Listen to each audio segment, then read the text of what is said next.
ابھی میں نے ایک خاتون کو چیک کیا، ان کے ساتھ ان کے بھائی تھے اور خاتون ڈپریشن میں تھی.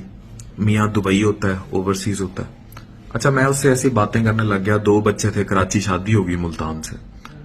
اوورسیز میاں کہاں رہتا ہے؟ باہر رہتا ہے، کبھی کبھی آتا ہے.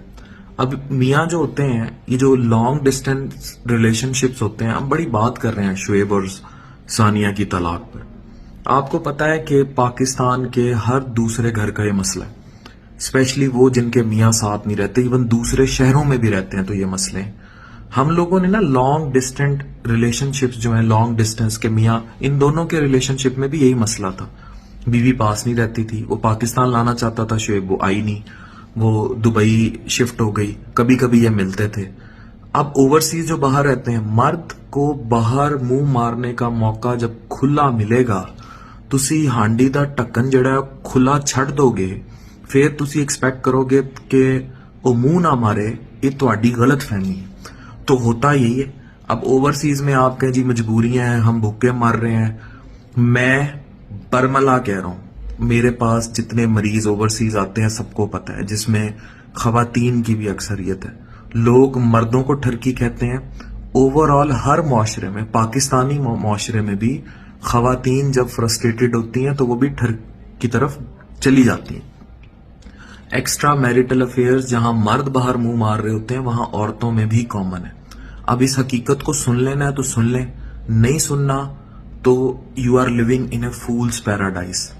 آپ جاہلوں کی جنت بنا کے بیٹھے.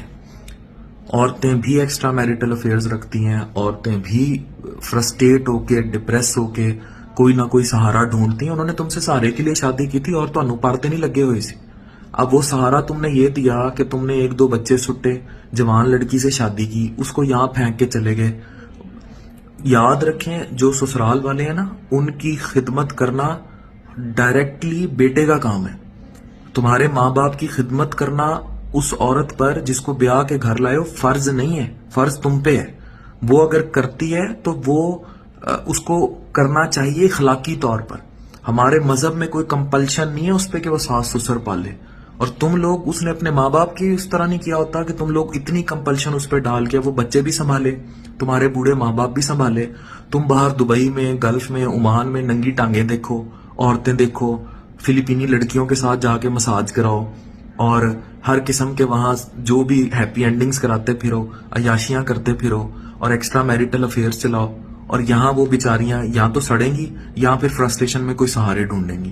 پھر جب لانگ ڈسٹینس ریلیشن شپس ہوتے ہیں یا تمہاری طلاقیں ہوتی ہیں، یہ شعیب ثانیہ کے کیس میں کیا ہوا ہے؟ یہی ہوا ہے. تو جب میاں بیوی ساتھ نہیں رہیں گے تو پھر شادی جڑا ہے وہ پانڈے مانجن واسطے کیتی سی، پھر شادی کیوں کی؟ تو اگر ہم آج یہ بات نہیں سمجھیں گے، اتنی طلاق عام ہو چکی ہے، اب عورتوں میں صبر نہیں رہا، فرسٹریشن پیک پہ ہے. یہ ٹک ٹاک پہ جو ہے پھوپھیاں تو نہیں ناچ رہی، یہ ہمارے گھروں کی لڑکیاں ہی ہیں نا جو ٹک ٹاکوں پہ ناچ رہی ہیں. کوئی جنت مرزا آسمان سے تو نہیں ٹوٹی. او ایتھے معاشرے دی خاتون ہے. اریکا ہیک ساڈے معاشرے دی خاتون ہے.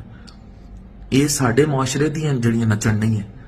یہ انسٹا پہ جو تصویریں لگا رہی ہیں، جو پہلے میک اپ کی لگاتی ہیں پھر ننگی تصویریں لگاتی ہیں، وہ کہاں سے ہیں؟ وہ ادھر سے ہی ہیں. یہ کراچی لاہور کی لڑکی ہیں اور آئی چھوٹے موٹے کسی پنڈوں سے ہیں. یہی کچھ ہے. اور تمہیں لگتا ہے وہ آسمانوں سے ٹپی ہیں؟ ان سے شادیاں کرو گے، پھر خود دبئی ٹر جاؤ گے، وہاں جا کے عیاشیاں کرو گے، وہ ادھر پڑی سڑی رہیں گی تو وہ ادھر پڑی سڑی رہیں گی. میں بیٹھا ہوں دریا کے دوسرے کنارے، کلیئر سٹوریز ہیں میرے پاس، خود آ کے بتاتی ہیں کہ ہم کیا کرتی پھر رہی ہیں اور مرد بھی یہی کچھ کرتے پھر رہے ہیں. یہ اگر آپ آج نہیں سوچیں گے، آج نہیں روکیں گے تو پھر دوسرا حل کوئی نہیں ہے. یہ فرسٹریشن، یہ ڈپریشن طلاقوں کی بڑی وجہ ہے، اس کو سمجھ لیں.